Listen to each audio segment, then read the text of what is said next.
इन दिनों 5 राज्यों में होने वाले विधानसभा चुनावों को लेकर सियासत गरमाई हुई है। सभी पार्टियां जोर शोर से चुनावी तैयारियों में जुटी हुई है। साथ ही जनता को लुभाने के लिए कई दावे भी पेश किए जा रहे हैं।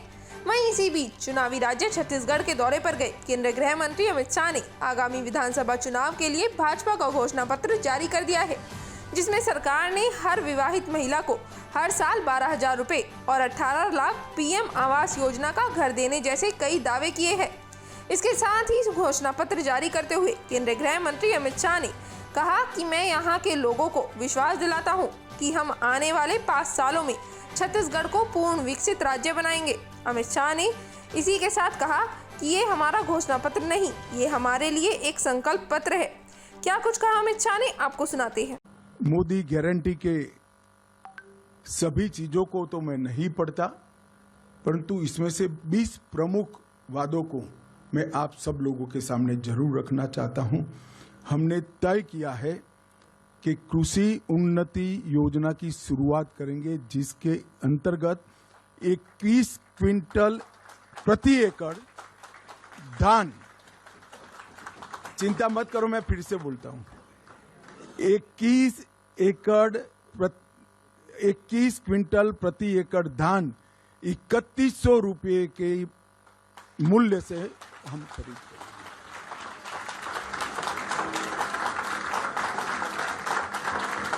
और इसके साथ साथ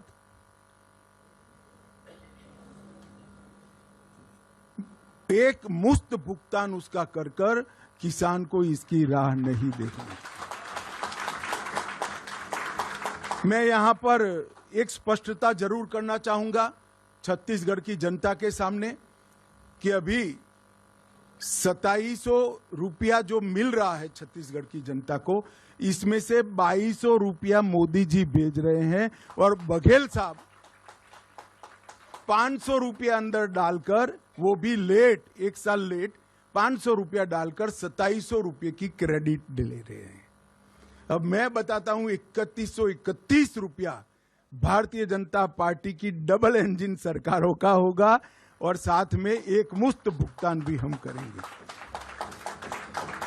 इन्होंने एक नया बहाना बनाया है कि भुगतान नहीं करना है, खरीद नहीं करनी है तो बारदान की उपलब्धि नहीं कराते हैं। हम ये भी स्पष्ट कर देते हैं कि बारदान की उपलब्धि धान की खरीदी के पहले ही पर्याप्त मात्रा में कर ली जाएगी। इन्होंने वादा किया था हर महीना महतारी वंदन योजना के तहत हम महिलाओं को कुछ मुआवजा देंगे, नहीं दिया। हमने तय कर लिया है कि 12,000 रुपया सालाना हर विवाहित महिला को देने का भारतीय जनता पार्टी निर्णय करेगी। इन्होंने 5 साल तक सरकारी पदों पर भर्तियों में करप्शन नहीं हो पाया, इसलिए भर्तियां रोक दी। जब तक उनकी उगाही नहीं होती है भर्ती नहीं करते हैं। इसके कारण भर्ती की स्पीड हो गई, मोल भाव देने वाला नहीं मिला तो भर्ती ही नहीं करना। इसके कारण ढेर सारे पद खाली रह गए। 1 लाख खाली पदों को सिर्फ 2 साल के अंदर समयबद्ध टाइम टेबल तय कर हम इसकी भर्ती करेंगे।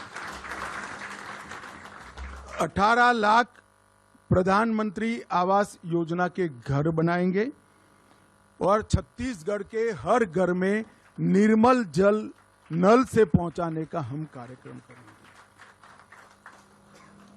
इसके साथ साथ तेंदुपत्ता संग्रहण में जो मेरे आदिवासी भाइयों बहनों जुड़े हैं उनको बड़ा अन्याय हुआ है। हम प्रदेश में तेंदुपत्ता संग्रहण 5500 रुपया प्रति मानक बोरों में करेंगे।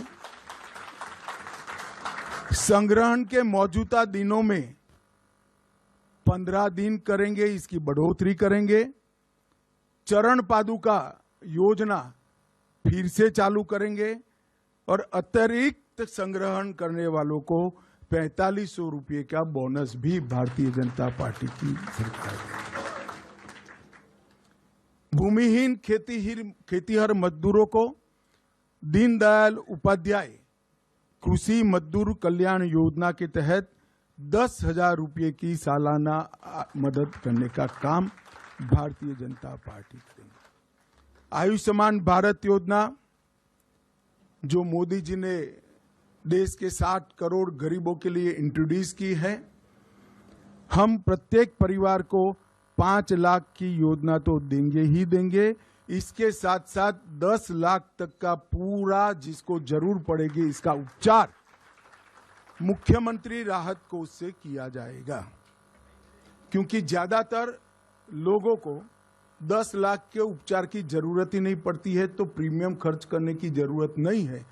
परंतु किसी को भी 5 लाख से ऊपर खर्च होगा, वो मुख्यमंत्री राहत कोष से देकर हम इस योजना को 10 लाख तक ले जाएंगे। प्रधानमंत्री जन औषधि केंद्र जो 90% से 30% सस्ती दवाइयां, जीवन रक्षक दवाइयां देता है, हम राज्य में 500 नए जन औषधि केंद्र खोलेंगे जिससे गरीब लोगों को सस्ती दवाइयां उपलब्ध कर सकें। तो देखा आपने, शाह ने घोषणा पत्र जारी करते हुए कहा कि हमने लाखों लोगों से चर्चा करके एक घोषणा पत्र मोदी की गारंटी तैयार किया है। बहरहाल आपका इस पूरे मामले पर क्या कहना है, हमें कमेंट करके जरूर बताएं। Bureau report, people Bharat. Subscribe now and press the bell icon. Never miss an update.